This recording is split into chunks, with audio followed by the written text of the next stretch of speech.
మా అమ్మగారు నాకు మూడో కానుపు మగవాడు ఇష్టం లేదంటే పుట్టినవాడు గుడ్డివాడుగా పుట్టాడు, వీడెందుకు నాకు వీడి నోట్లో కొన్ని ఒడ్ల గింజలు వేసి చంపేయండి, లేకపోతే ఎక్కడ పెంటగతో పారండి అని. అక్కడ మెట్టి మీద కూర్చొని భోజనం చేస్తున్నప్పుడు మెట్టి మీద ఈ మెట్టి మీద కూర్చోకు, నువ్వు కుల తక్కువ వాడివి, కింద కూర్చోని ఒక అమ్మాయిని రేప్ చేశారు అని కేసు పెట్టారు. ఈ ముగ్గురిని ఎలా చంపాలని వాళ్ళు నరికేసి ఈ వెండి శల్పం తాగి చచ్చిపోవాలి. అప్పుడు వాళ్ళందరూ మాట్లాడుకున్నారు, నాకు మత్తిండిని ఇచ్చి ఒక కిడ్నీ తీసేద్దామని మాట్లాడుకున్నారు. ఈ అమ్మారా కూడా వచ్చి లంచ్ చెప్పి బండి కట్టుకుని స్టేషన్కి తీసుకెళ్లారు. సినిమాకు రూపాయలకి పిడకల మోయించింది. నా చేత 2 రూపాయలకి కట్టెలు పుల్లలు తెప్పించుకున్నది.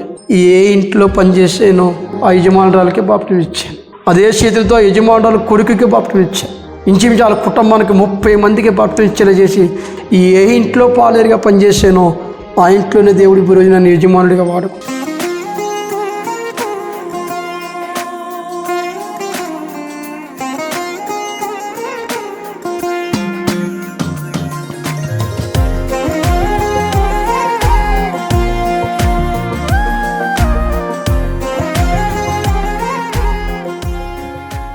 యేసుక్రీస్తు నామమునకు మహిమా ఘనత ప్రభావం కలుగునుగాక. ఈరోజు మనం తునికి సుమారు ఒక 15 కిలోమీటర్ల దూరంలో ఉన్నటువంటి అగ్రహారం అనేటువంటి ఒక చిన్న పల్లెటూరులో ఉన్నామండి. సేవకులైనటువంటి దేవా గారిని మనం కలవటానికి వచ్చాం. వీరు బాల్యం నుండి కూడా పాలేరుగా, అంటే ఒకళ్ళ వద్ద పనిచేస్తూ మరి జీవనాన్ని పోషించుకున్నటువంటి పరిస్థితి. అయితే వీరు అనుకోని పరిస్థితుల్లో 16 సంవత్సరాల వయసులో జైలుకి వెళ్ళవలసి వచ్చింది. జైలుకి వెళ్ళిన తర్వాత మరి అక్కడ దేవుణ్ణి అంగీకరించి తిరిగి వచ్చి మరి అదే ఊర్లో మరి సేవ చేయటం ప్రారంభించారు. అయితే వీరి జీవిత సాక్ష్యాన్ని, వీరి చిన్నతనంలో పడినటువంటి అనేకమైన కష్టాలు, జైలుకి ఎందుకు వెళ్ళవలసి వచ్చింది, మరి అక్కడే దేవుణ్ణి ఎలా తెలుసుకున్నారు, తిరిగి ఇక్కడ సేవ ఎలా నిర్మించారనే విషయాలు వారితోనే అడిగి తెలుసుకున్నాం. అయ్యా వందనాలు. మీరు చిన్నతనంలోనే మరి ఈ విధంగా కొందరు వద్ద, అంటే ఎవరైతే కొంచెం ధనవంతులు ఉంటారో వారి వద్ద మీరు పాలేరుగా పనిచేస్తూ వారు చెప్పిన పనుల్లా చేస్తూ మరి మీ జీవనాన్ని పోషించుకున్నారని మరి మీరు మాటల్లో చెప్పారు. అదేవిధంగా జైలుకు కూడా వెళ్ళారు, అక్కడ కొన్ని సంవత్సరాలు ఉన్నారు, మరి ఇక్కడికి వచ్చి దేవుని తెలుసుకొని ఇక్కడ సేవ ప్రారంభించారు. వీటన్ని విషయాలు మన ఆత్మీయులతో మీరు పంచుకొని మీ రక్షణ సాక్ష్యాన్ని క్లుప్తంగా చెప్పండి. మీకు వందనాలు. సమయం ఇచ్చినందుకు దేవుని నామానికి మేము కనుక. అది కేవ అగ్రహారం గ్రామము, కోటనందూరు మండలము, కేవ మల్లవారం పోస్టు. మొదట మాది తూర్పుగోదావరి జిల్లా, ఇప్పుడు కాకినాడ జిల్లాగా మార్చబడినది. ఆ గ్రామంలో ఉన్నాం మేము. అయితే మా తల్లికి మేము 6 అన్నదమ్ములము, మా తోట ఒక ఆడపిల్ల. పూర్వం నుంచి మాది అన్య ఆచారాల కుటుంబంలో పుట్టి పెరిగి పనిచేసే వాళ్ళవి. అలాంటి భక్తి విధానంలో, భక్తి నియమాల్లో పెరిగిన కుటుంబం మాది. ఈరోజు సేవకు రావడానికి కారణం, నా పుట్టుక కారణం, నా పెంపకానికి కారణము దేవుడు నా జీవితంలో చేసిన గొప్ప మేలును సాక్షరూపంగా ఉంచాలని అనుకుంటున్నాం. అయితే మా అమ్మకే మొదటి మగవాడు పుట్టినప్పుడు మా తల్లిగారు ఆనందించారు. రెండోది మళ్ళీ మగవారు పుట్టినప్పుడు మళ్ళీ మా అమ్మగారు చాలా సంతోషించారు. 3వ గర్భం ధరించిన తర్వాత మా అమ్మగారు మా నాన్నగారితోని, మా నానమ్మగారితో మరి 3వది ఆడపిల్ల పుడితే అత్తయ్య మరి నేను ఆపరేషన్ చేయించుకోవాలని అన్నదంట. మరి 3వది ఆడపిల్ల పుట్టిన తర్వాత చేయించుకోవాలనుకున్నప్పుడు 3వది కూడా మగవాడే పుట్టాడంట. అలాగే 4వది, 5వది, 6వది పుట్టిన తర్వాత 7వ కానుపు ఆడపిల్ల పుట్టింది.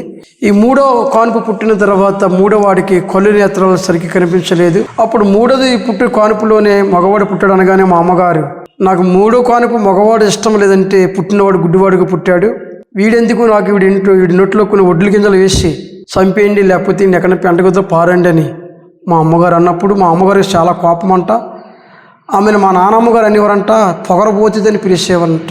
అమ్మగారిని పొగరబోతుంది, అలా చేసి చంపుతుందని, వీడిని మనం పెంచుకుందామయ్యా అని, మన ముసలివాళ్ళు అయిన తర్వాత మన కర్ర పట్టుకుంటాడని అడిగిందంట. పెంచేదానికి నువ్వు ఇష్టం, నా ఇష్టం ఏందని మా తాతయ్య గారు అన్నారంటండి. అప్పుడు నన్ను 7 రోజులకే మా నాన్నమ్మగారు పెంచుకోవడానికి తీసుకున్నారు. నా పేరు, మా తాతయ్య గారి పేరు గుర్రయ్య గారు, నా పేరు గుర్రయ్య అని పెట్టుకుంది మా నాన్నమ్మగారు, గుర్రయ్య. అప్పుడు పెంచుకొని పెద్ద చేసిన తర్వాత ముసలివాళ్ళు అయిన తర్వాత వాళ్ళు కర్ర పట్టుకుంటారేమో అని ఆలోచుకున్నారు. ఆ రీతిగా నన్ను పెంచుకొని అలా పెరిగి పెద్దవాడయ్యాను. నాకు 7 సంవత్సరాల నుంచి మా నాన్నమ్మగారు నన్ను గేదెలుగా కాయడానికి ఇంట్లోనే ఏర్పాటు చేసుకున్నారు. అలా 9వ సంవత్సరం వయసు వచ్చే వరకు మా నాన్నమ్మ గారి మా పిన్ని గారి బొవ్వెడితే వాళ్ళ గేదెలను కాసేవాడిని నేను.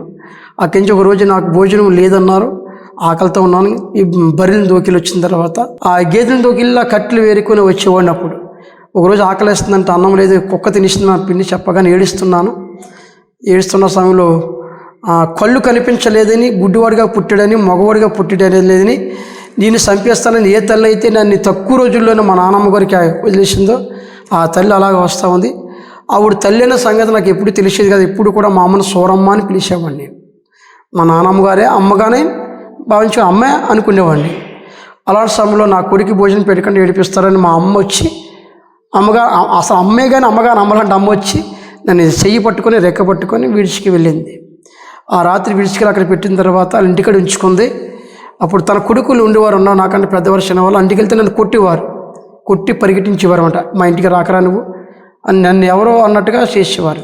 చాలా ట్రబుల్. నేను చిన్నతనంలోనే తల్లి ఉండి తండ్రి కూడా నాన్నమ్మ దగ్గర ఒక అనాథగా బతకవలసిన రోజులు కూడా నాకు ఆ వయసులోనే బాధ మిగిలింది. అప్పుడు ఆ రాత్రి అక్కడ ఉంచిన తర్వాత ఉదయం లేచి నేను చిన్నపిల్లవాడిని, 9వ సంవత్సరం వయసు వచ్చింది కనుక నేను ఇంకో 2 స్నేహితులతో గోలికాయలు తెలుసా మీకు? గోలికాయలు అంటాము, ఆడుకుంటున్నాను.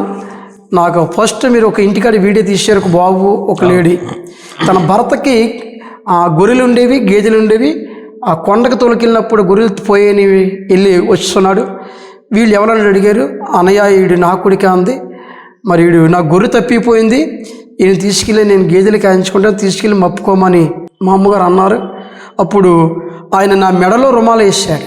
మెడలో రుమాలు వేసి నన్ను సైకిల్ ఎక్కించుకొని వాళ్ళ ఇంటికి తీసుకెళ్ళాడు. గొర్రె కనిపిస్తే మెడలో రుమాలు వేసి తీసుకెళ్ళాలి, గొర్రె కనిపించక గొర్రెతనంలో నన్ను ఆయన తీసుకెళ్ళాడు. ఆ సందర్భం ఇప్పుడు కూడా నాకు బహుగా బాధాకరంగా వెళ్ళాను కనుక గుర్తుగా ఉన్నది. అప్పుడు చిన్నతనంతో 9వ సంవత్సరం 10వ సంవత్సరం వాళ్ళ ఇంట్లోనే నేను కమతం చేస్తున్నప్పుడు నేను ఒక పాత ఇల్లు దగ్గర మీకు కూరగాయలు ఇంటి దగ్గర కుట్టుగా నేను చూపించాను. ఒక టైంలో నాకు భోజనం పెట్టారు. అక్కడ పండగ జరుగుతుంది. అక్కడ మెట్టి మీద కూర్చొని భోజనం చేస్తున్నప్పుడు మెట్టి మీద ఈ మెట్టి మీద కూర్చోకు, నువ్వు కుల తొక్క వాడివి, కింద కూర్చోమని అన్నట్లుగా నన్ను బాగా ప్రేమించేవారు. కానీ అన్నట్టుగా కింద కూర్చోమని మాట అనడం జరిగినప్పుడు నేను నాకు తెలియక అలా కూర్చొని పనిచేశాను. అంతకంటే ముందు తర్వాత ఇంకొక రైతులో పనిచేశాను నేను. ఆయన ఇంటికాడికి వెళ్ళి నూతిలో నీళ్ళు తొడుతున్నాను ఇంగ్లీష్ చేతితోటి, అది వరను అంటారు. ఆ సేద పట్టుకున్నందుకు ఎంగిలి చేతితో సేద పట్టుకున్నవాడికి మీకు బుద్ధి లేదని వాళ్ళని తిట్టి నన్ను తిట్టాడు. సేద కూడా పట్టుకోకుండా ఆ రోజు నన్ను దెబ్బలు అడిగాడు అని అంటారు. అది మకం తీశారు, ఆ నుయ్యి బాగు కూడా వీడియో తీశారు. బెదరు అందరూ మీకు కనిపిస్తుంది. అక్కడ నా పాత జీవితం, నా చిన్నతనంలో నా 9వ సంవత్సరం ఆ నూతి గొట్టె మీద కూర్చొని ఏడ్చేవని, అమ్మ అని ఏడ్చేవని. ఆ చిన్నతనంలోనే నేను ఆ గేదెలు కాయలేక కట్టలేక బాధపడుతున్నాను. అలాగ ఉన్నప్పుడు అక్కడి నుంచి మా అమ్మగారు కమతం పెట్టిన తర్వాత అక్కడ చేశాను. అక్కడి నుంచి వేరొక 2 సంవత్సరాలు వేరే సార్లు చేశాను. అక్కడి నుంచి వేరే సంవత్సరం ఇంకొకటి చేసినప్పుడు అక్కడ నాకు కరెంట్ షాక్ ఇచ్చి చనిపోయేదాకా వదలలేదు. అప్పుడు రైతు కుమారుడు కర్రతో కొట్టినప్పుడు నన్ను వదిలింది. కొంతకాలం పోయిన తర్వాత నన్ను కరెంట్ షాక్ కొడితే నన్ను బతికించాడు దేవుడు అక్కడ నన్ను అద్భుతం చేసి కాపాడాడు. అక్కడి నుంచి బయటకు వచ్చాను. బయటకు వచ్చిన తర్వాత 15 ఏట ఊళ్ళో తిరిగాను. 16 ఏట వచ్చేటప్పటికి మా అమ్మగారు ఇదే రైతులు గ్రామ పంచాయతీ ప్రెసిడెంట్గా వెలసన వచ్చింది. వచ్చిన తర్వాత అందరూ ఏకమై అమ్మగారిని పోటీలు నిలబెట్టిన తర్వాత అప్పుడు ఆమె వాడిపోయింది, మా అమ్మగారు గెలిచారు. అప్పుడు వాడిపోయిన ఫీలింగ్తో నా మీద ఒక అమ్మాయిని రేప్ చేశారు అని కేసు పెట్టారు. ముందు రేపు కేసు అని టార్చ్ చేయలేదండి, సారీ. ముందు అమ్మాయిని పట్టుకొని నేను పట్టుకున్నాను, రాజన్న అబ్బాయి బంగారం తీసేసుకున్నారని కేసు పెట్టారు. పెద్దలలో పెట్టిన తర్వాత గ్రామ పంచాయతీ ప్రెసిడెంట్గా మా అమ్మగారు డబ్బు కడతానన్నది, ఒప్పుకోలేదు. అప్పుడు ఓడిపోయిన వాళ్ళు ఏం చేశారంటే నా మీద రేపు చేయబోయారు, ఆ అమ్మాయిని బాగమని చేశారని కేసు అప్పీల్ చేశారు. అక్కడి నుంచి భయపడి నేను షాట్కి పారిపోయాను. అక్కడిని తీసుకొచ్చారు, జైల్లో పెట్టి కొంతకాలం ఉంచారు. అక్కడి నుంచి బెయిల్ పెట్టుకుని వచ్చాము. కానీ ఒక దైవజనుడి సేవకుడు బెయిల్ వచ్చిన తర్వాత బెయిల్ని చింపించేశాడు. మళ్ళీ కండిషన్ బెయిల్ మీద వచ్చిన తర్వాత 2 సంవత్సరాలు 15 రోజులు సబ్ జైల్లో ఉన్న తర్వాత కొంతమంది స్నేహితులు అన్నారు ఏం కాదు అని సలహా ఇచ్చారు, కొన్ని తప్పుడు సలహాలు.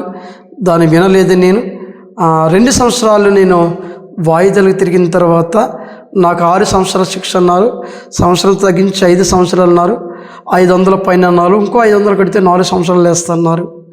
అప్పుడు 5 సంవత్సరాల శిక్ష వేసిన తర్వాత మళ్ళీ నేను అక్కడి నుంచి సబ్ జైలు నుంచి జిల్లా జైలుకి తరలించబడ్డాను. 2 సంవత్సరాలు వాయిదాలు తిరిగిన తర్వాత మళ్ళీ మా అమ్మగారు అక్కడ బెయిల్ పెట్టేదాడికి 15 రోజులు సుమారు అయిపోయింది. అక్కడ సాయిబుల అబ్బాయి నాకు పరిశ్రమై ఒక కేసు అయినా ఒకటైనా ఒక కేసే, 2 అయినా ఒక కేసే అని చెప్పి సలహా ఇచ్చాడు. అప్పుడు ఆ అబ్బాయి సలహా ఇవ్వగానే నేను ముగ్గురు నా మీద సాక్ష్యం చెప్పి కేసు పెట్టిన ఈ ముగ్గురు గ్రామానికి పెద్దలు.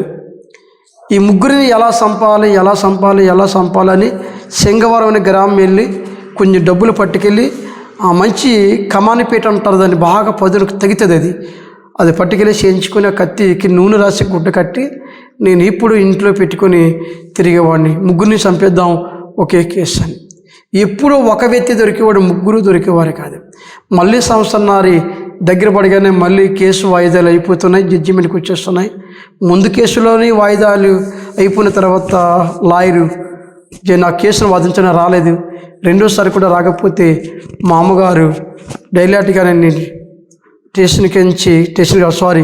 ఎక్కడికంటే జైలు కాడ తీసుకెళ్ళాను. అక్కడి నుంచి ఏం చేశారు, కోర్టుకి మన అమలుపరిచిన తర్వాత అక్కడ నా అమ్మగారిని అడిగాను, ముగ్గురిని కాకపోయినా ఒకరిని చంపేద్దని మనసు నాలో ఉంది కనుక అప్పటికి నీవు రైతు దాంట్లో పనికి వెళ్ళని జైలుకి వెళ్ళి వచ్చిన తర్వాత అప్పుడు దాకా తాగుడి అలవాట్లేక అన్ని అలవాట్లు ఆటోమేటిక్గా నేను నేర్చుకున్నాను. అప్పుడు ఆ రైతులోంచి వస్తా చిన్న బాటిల్ తీసుకొని ఆ రైతు దగ్గర వెండి శిల్పం తెచ్చుకొని బాటిల్ అంతలో నింపుకొని వాళ్ళని నరికేసి, నేను నరుకోలేను కనుక వాళ్ళు నరికేసి ఈ వెండి శిల్పం తాగి చచ్చిపోవాలి అనే ఉద్దేశంతో నా కత్తి తాటీకిల పాకు ఉంటుంది, ఇప్పుడు అలాగే ఉంది, ఆ బొరలో పెట్టాను. ఆ మందు కూడా ఆ బొరలోనే పెట్టి నేను వేటాడాలని ఒక వేటగాడిగా తిరిగాను. దేవుడు నా పట్ల ఉన్న ప్రణాళిక ఏమిటో ఆ మంటలు చేయకుండానే చాలాసేపు నేను లాయర్ని మా అమ్మగారిని కాళ్ళకి దండం పెట్టాను ఇంటికి వెళ్ళి వస్తానని.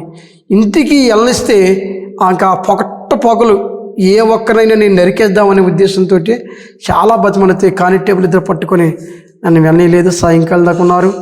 మళ్ళీ జడ్జిమెంట్ జరిగిన తర్వాత నాకు 5 సంవత్సరాల శిక్ష అమలైంది. నువ్వు చెప్పుకునే దేవదాని ఉంది అడిగారు, నేను ఏ పాపం చేయలేదని చెప్పాను. అప్పుడు జడ్జి లేడీ కనికరించి నీకు 500 పైన కడితే నీకు సంవత్సరం తగ్గిస్తున్నారు. అప్పుడో సంవత్సరం తగ్గించి 4 సంవత్సరాలు కనపడి 6 సంవత్సరాలకి 4వ సంవత్సరం కనపడిన తర్వాత అక్కడ సెంట్రల్ జైలుకి నన్ను తరలించారు. సెంట్రల్ జైలుకి వెళ్ళిన తర్వాత ఆలోచిస్తూ ఉన్నాను, బెయిల్ పెట్టుకోవాలనుకున్నాను. బెయిల్ పెట్టుకోవాలి ఎంతో ట్రై చేశాను. చిన్న వయసు నుంచి 20 మొత్తానికి 16 సంవత్సరం నుంచి 19వ సంవత్సరం వచ్చేదానికి నా జైలు జీవితంలో సెంట్రల్ జైలుకి తుని సబ్ జైలు చేశాను, కాకినాడ సబ్ జైలు చేశాను, రాజమండ్రి సెంట్రల్ జైలుకి వెళ్ళిన తర్వాత అక్కడి నుంచి బెయిల్ పెట్టుకుని హైదరాబాద్ బాలరెడ్డికి అప్పీల్ చేస్తున్నప్పుడు అప్పుడు 4 సంవత్సరాలు 5 సంవత్సరాలని 7 సంవత్సరాలను పెంచమని, ఏ కేసు అయినా రేప్ కేసు అయినా అటెండీ రేప్ కేసు అయినా పెంచమని పేపర్లో పడ్డది. అప్పుడు విజయవాడలో పూర్వమైన రౌడీగా పనిచేస్తున్నా, ఇంచుమించు 35 కేసులు అంట, 7 మర్డర్ కేసు చేసి ఒక మర్డర్ కేసుల్లో చిక్కుకొని లైఫ్ శిక్ష చేయించుకొని వచ్చిన ఆయన పేరు భువనేశంకర్. ఆయన రాజమండ్రి సెంట్రల్ జైల్లో ఉన్నాడు. అప్పుడు మేము 1A బ్యాక్లో ఉండేవాళ్ళం. 1A బ్యాక్ అంటే అర్థం ఏమిటంటే 10 రోజులకి 15 రోజులకి ఉరి శిక్ష తీసే వాళ్ళందరూ నా బ్యాక్లో వేస్తారు. అది ఒక్కొక్క రూమ్కి ఒక్కొక్క ముద్దనేసి వాళ్ళకి దూరంగా పెట్టి అన్నం కూడా దూరంగానే పెట్టి అందిస్తారు. వారికి కరెంట్ ఉండదు, ఏముండదు. దానికి అట్రస్ రూమ్ ఉంది, సింగిల్ రూము. అందులో మా పిల్లలందరినీ అందులో వేస్తారు. 20 సంవత్సరాల లోపల ఉన్న వాళ్ళు ఏమంటారంటే బాల్య వయసు అని చెప్పి వాళ్ళు యవనస్తులందరూ పక్కన వేస్తారు. అక్కడ ఉన్న తర్వాత అక్కడి నుంచి మమ్మల్ని 2A బ్యాక్ పంపించారు.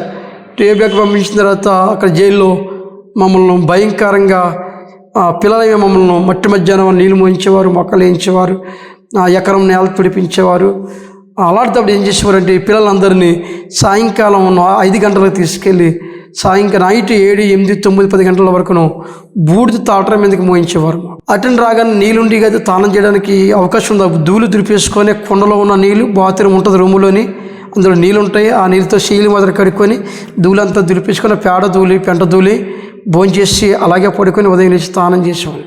ఇలా కొంతకాలం గడుస్తూ ఉండగానే నాకు చిన్నతనం నుంచి చదువు లేదు కనుక చదువు అంటే నాకు ఇష్టం. ఇలాంటి సమయంలో చదువుకోవాలనుకున్నప్పుడు నాకు భువనేశంకర్ అనే వ్యక్తి పరిచయం అయ్యాడు. నాకు ఫస్ట్ నుంచి నాకు పేరు రాయడం అన్నా చదువుకోవడం అన్న ఇష్టం. నేను 2A బ్యాక్లో తుడుతున్నప్పుడు వచ్చి అన్నాడు, తమ్ముడు అని పిలిచాడు. అన్నప్పుడు పలికే నేయండి అన్నాను. చర్చికి రండి అన్నాడు, రాలేదు. అలా ఎన్నో రోజులు పిలిచాడు. నేను చర్చికి వస్తే దేవుడు చదువునిస్తాడని అడిగాను. తప్పకుండా ఇస్తాడు, నాతో పాటు కూడా 40 రోజులు ఉపవాసం చేయన్నాడు. 40 రోజులు ఉపవాసం చేయమంటే మంచి అవనకరంలో ఉన్నాం కనుక 40 రోజులు నేను ఉపవాసం చేశాను. 41 రోజు ఎట్లా అయిపోయిన తర్వాత, గుడ్డిపడి అయిపోయిన తర్వాత చదువు రాలేదు నాకు. మళ్ళీ యథావిధిగా పౌలు గారు వచ్చారు. పౌలు గారు వచ్చిన తర్వాత పలకరిస్తూ ఉంటే వస్తున్నాడు బుర్ర తినడానికి, గుడ్లాగా గాడిద గుడ్లాగా వచ్చేసి చెడగొట్టడానికి 40 రోజులు ఉపవాసం చదువు ఇవ్వలేదు అని మనసులోని చూడుకుంటూ బయటికి తిట్టివని దూరంగా ఉన్నప్పుడు దగ్గర రాగానే అన్నా అని చెప్పి మామూలుగా దొంగ నమ్మకాలు వందనాలు పెట్టి గౌరవించేవాడిని. అక్కడి నుంచి మళ్ళీ నేను 41 రోజు ఉపవాసం అయిపోయిన తర్వాత మళ్ళీ బీడీ సిగరెట్ కాల్చుకుంటూ వాలీబాల్ ఆడుకుంటూ, చెస్ ఆడుకుంటూ, క్యారమ్ బోర్డ్ ఆడుకుంటూ వాడిని మళ్ళీ యథావిధిగా మళ్ళీ అదే ఉపవాసం వచ్చిన తర్వాత మళ్ళీ వచ్చాడు. వచ్చిన తర్వాత ఇప్పుడు దేవుడు చదివిస్తాడు, దేవుడు నమ్ముకున్నాడు. మళ్ళీ అదే పౌలు గారు వచ్చిన తర్వాత మా కోసం వచ్చినప్పుడు పౌలు గారిని జైలు అధికారులు ట్రే బ్యాక్లో వేయించారు. ట్రే బ్యాక్ పక్కనంటే కఠినమైన ముద్ద ఆయనని గింజేసి అందరూ పెడతారు. వచ్చి సువార్త ప్రకటించేందుకు ఆయనకి శిక్ష విధించారు. అక్కడ చేతి మీద కూడా ఒక దెబ్బ కొట్టారు మా కోసం పౌలు గారిని. ఆయన తమ్ముళ్ళారా మీరు భయపడకండి అని చెప్పి వెళ్ళాడు. అప్పుడు మేము దేవుని నమ్ముకున్నాం. మళ్ళీ 45 రోజులు ఉపవాసం చేశాను. ఆయనతో పాటు 2 గంటలు నేను మోకరించేవాడిని. ఆ రీతిగా జాయిగా అక్కడే పలకం తీసుకొని బడికి వెళ్తూ ఆలకాంచి గుడింతల దాకా నేర్చుకొని అక్కడే కొంచెం అచ్చలు నేర్చుకొని పౌలు గారితో పరిచయం చేస్తుంటాడు పౌలు. అప్పుడు నేను 30 రోజులు ఉపవాసం చేశాను. 30 రోజులు ఉపవాసం చేసి 2 గంటలు మోకరించి ప్రార్థన చేసి పడుకున్నాను. లెగలేక అలా పడిపోయిన దిమ్మ దగ్గర. అప్పుడు నాకు ఒక స్వరం వినిపించింది. సామెతల గ్రంథం 8వ అధ్యాయం 4వ వచనంలో, మానవులారా నీకే నేను ప్రకటిస్తున్నాను, నా నోరు సత్యమైన మాటలు మాట్లాడాను, శ్రేష్టమైన మాటలు మాట్లాడాను, నా కంఠస్వరం వినమని. సామెతల గ్రంథం 8వ అధ్యాయం 4వ వచనం, 8వ అధ్యాయం 4వ వచనం ఏంటంటే నేను ఒక బోర శబ్దం నా మైండ్కి వచ్చింది. అప్పుడు అది లేచి నేను ఆ అర్ధరాత్రి మీద బైబిల్ తెరిచి చూశాను. తెరిస్తే చదువు రాలేదు. ఉదయం లేచి తరగతం చేసి ఈ బైబిల్ ఎప్పుడు కూడా జైలుకి లేదు. అప్పుడు నేను ఇలా పట్టుకెళ్తే అందరూ ఎగతాళి చేస్తారని ఈ బైబిల్ వెనకమాలు ఇలా పిడేసుకొని షర్ట్లు పెట్టుకునేవాళ్ళు. ఈ షర్ట్ ఇక్కడ ఇలాగా ముడేసుకొని ఇలా పెట్టుకుని వెళ్ళమని జారకంట. ఆ దర్శనం వచ్చిన తర్వాత పౌలు గారి దగ్గరికి వెళ్ళి, అయ్యా 8వ అధ్యాయం అంట 4వ వచనం అంటే దేవుడిని జ్ఞానం ఇచ్చేసాడు అన్నాడు. ఇచ్చేసాడా అంటే ఇవన్నీ జ్ఞానం ఇచ్చాడు అనగా నేను కప్ప పరిగెట్టుకుంటూ వచ్చేసి రూమ్లో కూర్చొని మళ్ళీ చదువుతున్నాను. మళ్ళీ రాలేదు. ఏంటన్నా అని అలా మనసులో పెట్టుకున్నాను. 35 రోజులు వచ్చేసరికి మరొక్క స్వరం వినపడ్డది నాకు. 104వ సంకీర్తన 4వ వచనంలో అంటాడు, వాయువుని ఉత్తరగానే అగ్గిజాల పరిసరాలుగా ఉంచానని చెప్పి స్వరం వస్తుంది. ఆయన దగ్గరికి ఏంటన్నా మళ్ళీ ఏదో వచ్చిందన్నా 104 గంటల తర్వాత నీలో ఏదో అవిధేయత అనుమానం ఉంది, అవిశ్వాసం ఉంది, దేవుడు నిన్ను హెచ్చరిస్తున్నాడు, నేను వాడుకుంటాడు అని చెప్పాడు. అక్కడి నుంచి పూర్తి అయిపోయేదాకా ఉన్నాను. అంతే. ఇంకా అక్కడ ఒక మాట వచ్చింది. ఎస్ఐ గ్రంథము 38వ అధ్యాయం 27వ వచనం అంటాడు, ఒక మాట చదివిస్తూ ఉంటాడు, ఇదిగో నువ్వు కూర్చుంటియు లోపలికి వచ్చేటియు నా మీద ఏ రంకులను నాకు తెలిసే ఉన్నాయి. నీ నోటుకు కళ్ళు వేసి నీ ముక్కు గ్యాలం వేసి నువ్వు వచ్చిన దాన్ని నేను మళ్లించేదును అని నాకు ఒక స్వరం పెట్టింది. ఇది కూడా తీసుకెళ్ళి ఆయన చెప్పాను. నువ్వు ఇంకా నీలో ఉన్న శనిలు ఏవైతే ఉన్నాయో అవన్నీ ఒప్పుకున్నాడు. అక్కడి నుంచి జైల్లో అక్కడే ఉంటూ పౌలు గారితో నడుచుకుంటూ పౌలు గారు ఇచ్చే తరగతి ప్రతిరోజు బడికి వెళ్తూ రావడము, ఆ నేర్పుని నేర్చుకుంటూ అక్కడే బైబిల్ చదువుకుంటూ బైబిల్ నేర్చుకుంటూ అక్కడి నుంచి నేను 4 సంవత్సరాల శిక్ష చేసి దేవుడి కృపను బట్టి దేవుడు అక్కడ ఉండగానే పౌలు గారికి 7 సేవ చేసే కృప అనుగ్రహించాడు. అది చిన్నపిల్లలతోటి. ఈ 7 టార్చ్ చేసిన సేవ ఇంచుమించు 215 మంది ఎక్కువే సంఘానికి కట్టే భాగ్యం ఇచ్చాడు. నాతో పాటు అనేకులను సేవకులు చేసే భాగ్యాన్ని పౌలు గారికి ఇచ్చాడు. పౌలు గారిని పరిచయం చేసింది నన్ను మొట్టమొదటి జైలు ఎవరంటే శ్రీరామ్ అనే బెదరు. నా ద్వారా అనేకులు పరిచయం చేశాను. అనేకులను పరిచయం చేసి మా పేరు కూడా నాకు జైల్లోనే పెట్టారు, దేవాని, నా ఆత్మీయ తండ్రి పౌలు గారు. అక్కడి నుంచి నేను బయటకు వచ్చాను. నాకు నా తర్వాత ఆయన వచ్చి ఆయనతో విజయవాడలో కొంతకాలం జీవించిన తర్వాత సేవ చేయమని అక్కడికి వచ్చి ఆయనే పాకకు ఆయనే సంగీతాపం చేశాడు. అలాగ పని చేసుకుంటూ దేవుని పని చేసేవాడిని. నాకు 7 రూపాయలు 6 రూపాయలు మొలకాస్తులు తెలిసేలేదు, కానీ మొలక పిల్లలు కడతారు వేసేవాడు. అవి గడక మళ్ళీ వదిలేసి నేను తాపి పని చేసుకున్నాను. అవి వదిలేసి జమ్మలు కోసుకున్నాను. అవి వదిలేసి మళ్ళీ వెళ్ళిపోయి కోరిలో పని చేసుకున్నాను. మళ్ళీ సేవ చేశాను. మళ్ళీ గడలేక వేరే ఊరికి వెళ్ళిపోయి అక్కడ ఒక దగ్గర జీతానికి పనిచేశాను ఇంట్లో. అయినా సరే పౌలు గారు అన్నారు, నువ్వు ఎక్కడికి వెళ్ళినా సరే దేవుడిని విడిచిపెట్టు, ఆయన సేవ చేయమన్నాడు. అక్కడి నుంచి ఎన్నో కష్టాలు వచ్చిన తర్వాత ఇంక సేవ చేయలేనని అక్కడి నుంచి సేవ విడిచిపెట్టి హైదరాబాద్ వెళ్ళిపోయాను. హైదరాబాద్ వెళ్ళిపోయి కేవీలు పని చేసుకుంటున్నప్పుడు, ఆ కేవీలు పని చేస్తున్నప్పుడు బేగంపేట సెంటర్లో లేదా ఇవాళ ఎయిర్పోర్ట్ దగ్గర ఒక పోల్ ఉంటుంది. ఆ పోల్ మీద 5 పడ్డాము, 4 చనిపోయారు. నన్ను దేవుడు బతికించాడు. అక్కడి నుంచి ప్రభా నన్ను బతికిస్తే నీ సేవ చేస్తానని అనుకున్నప్పుడు కాలంతా జూజ్ అయిపోయింది, ఎముక కూరుకుపోయింది. ఆ పోల్ హాస్పిటల్ తీసుకెళ్ళారు. 70,000 అడిగాడు. ఆ వాంట కట్టలేదు. అప్పుడు వాళ్ళందరూ మాట్లాడుకున్నారు, నాకు మత్తు ఇండిషన్ ఇచ్చి ఒక కిడ్నీ తీసేద్దామని మాట్లాడుకున్నారు. ఆ మత్తు ఎందుకో నాకు ఎక్కలేదు. అప్పుడు వాళ్ళు మాట్లాడుకుంటున్నప్పుడు నేను ఆ ఇండిషన్ చెప్పి లోపలికి వెళ్ళగానే నేను మెలకుగా ఉన్నాను. నిద్రైపోయినప్పుడు వాళ్ళు మాట్లాడుకున్నప్పుడు నేను పెద్దగా కేకలేసి అరిసి ఏడ్చాను. బయటికి తీసుకెళ్ళిపోయాను. అప్పుడు వాళ్ళందరూ వచ్చి బయటికి తీసుకెళ్తుంటే నన్ను జాయిన్ చేసిన బెదరు వెళ్ళిపోయాడు, తీసుకురానేలేదు. అక్కడి నుంచి ఏ రీతిగా 5,000 రూపాయలు ఫీజు కట్టి బయట తీసుకొచ్చారు. అక్కడి నుంచి ప్రభా నా ఎముకలు నేను విడిపోతే నేను బాత్రూమ్కి వెళ్ళడానికి దీనికి వెళ్ళడానికి ఒక దాంట్లోకి వెళ్ళిపోయి పడుకొని ఉండేవాడిని ఆ రూమ్లోని.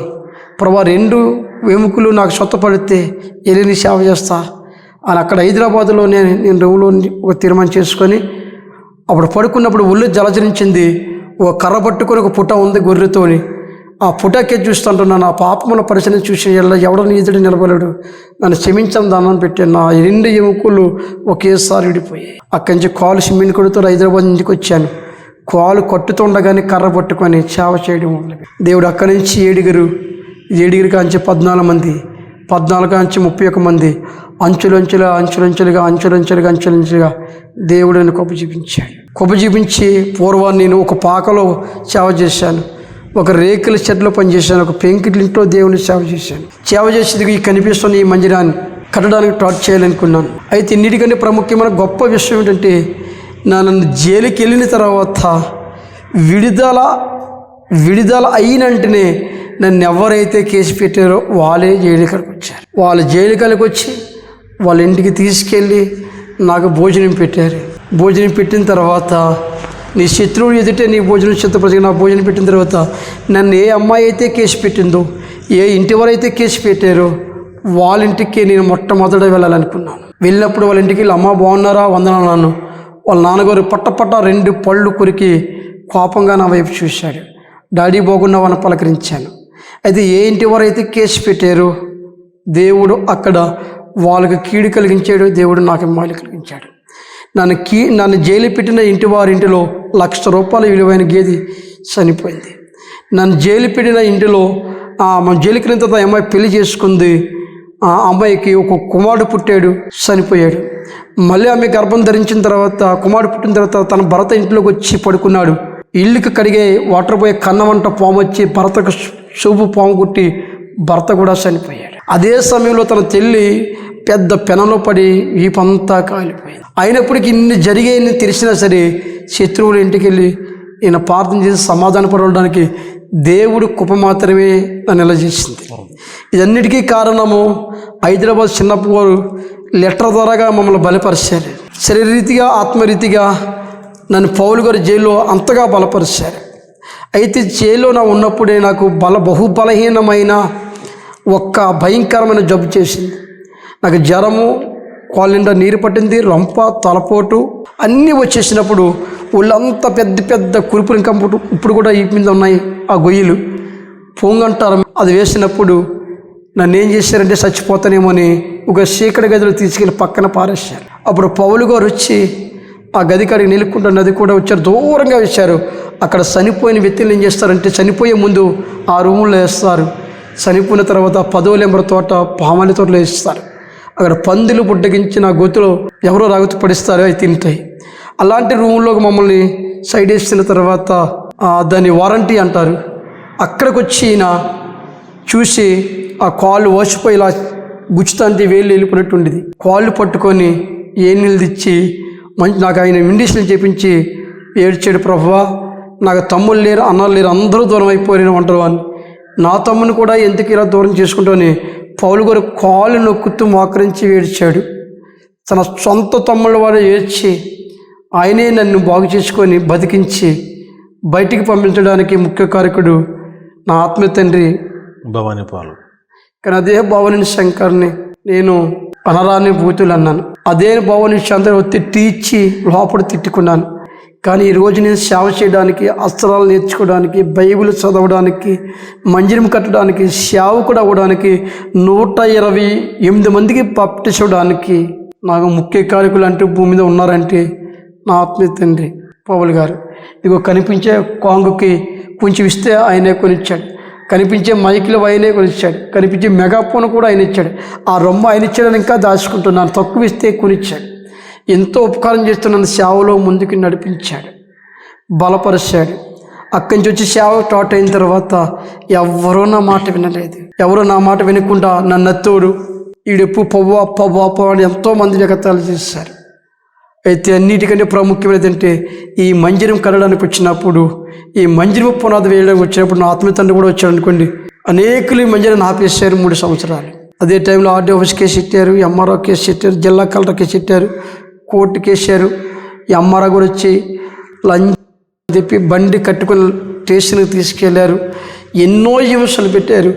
ఇక్కడ హింస జరుగుతుండగా నా భార్యకి పేట్లెస్ పడిపోయి ఆమెకు హాస్పిటల్ వైజాగ్లో కుమార్తెను జాయిన్ చేశాను. అదే సమయంలో నా భార్య వైజాగ్లో జాయిన్ చేశాను.